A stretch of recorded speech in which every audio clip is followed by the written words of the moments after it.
पिछले कई सालों से अपनी एक्टिंग से करीना ने सबको इम्प्रेस तो किया ही है, मगर जब से उन्होंने लैक्मे साइन किया है, उन्होंने खूबसूरती को भी एक नया आयाम दिया है। हाय करीना, वेलकम टू ज़ूम। सबसे पहले आज के इस लुक के बारे में बताइए। वेल आज हम लोग ने दो लुक किए।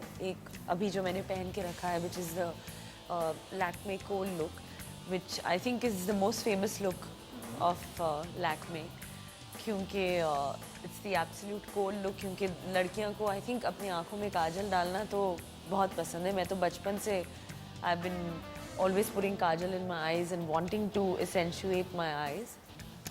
आई think it's also a quick fix कि जब भी रात को बाहर जाना हो and if you have to just wear a pretty black dress and go out, the best thing to use is the Lakme Kohl pencil, which I believe I think every girl should have.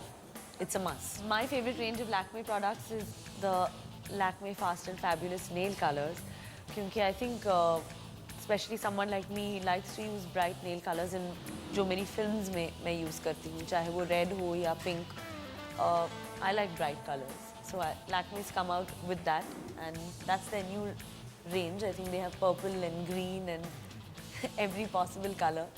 आजकल तो सारी लड़कियाँ grey और black भी लगाती हैं, मैंने देखा है। करिश्मा की बेटी भी लगाती है, तो I think that she'll like a gift of this. So Lakme should actually be gifting me the fast and fabulous nail color to give Samaira. Brands की बात करें तो जिस ब्रांड को आप इंडोर्स करती हैं, क्या आप उसे यूज़ भी करते हैं? Of course, खास करके if it's Lakme and it's such a prestigious brand that I'm endorsing, and I think it's India's biggest brand in makeup and the oldest.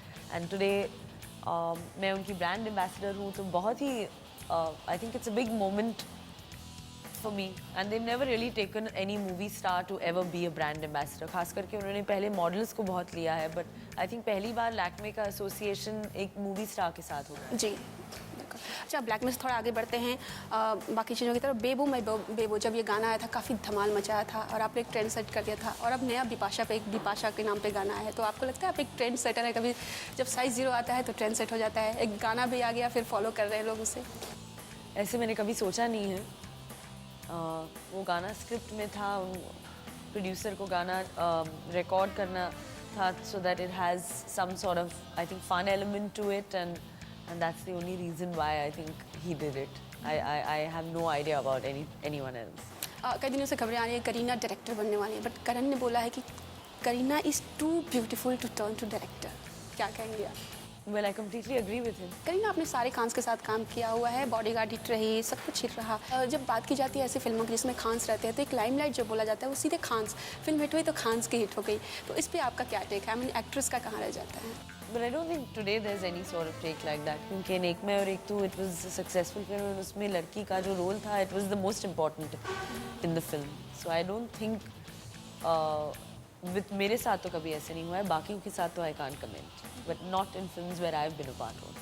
Okay, और लोग बोलते हैं कि एक्ट्रेस देख के एक्ट्रेसेस फिल्म साइन करती हैं, बट रिसेंटली प्रियंका ने बोला था कि नहीं, मैं स्टोरी देखकर साइन करती हूँ फिल्म। तो what's your take on this? Actress और story? I think that the script is the most important thing. Chennai express से क्या ये डीरेल क्यों हो गई करीना चेन्नई एक्सप्रेस से? अभी तक I'm still in the process of listening to scripts, so I'll decide in a while which film I want to be a part of. Thank you so much, Karina. Nice to meet you. Thanks a lot.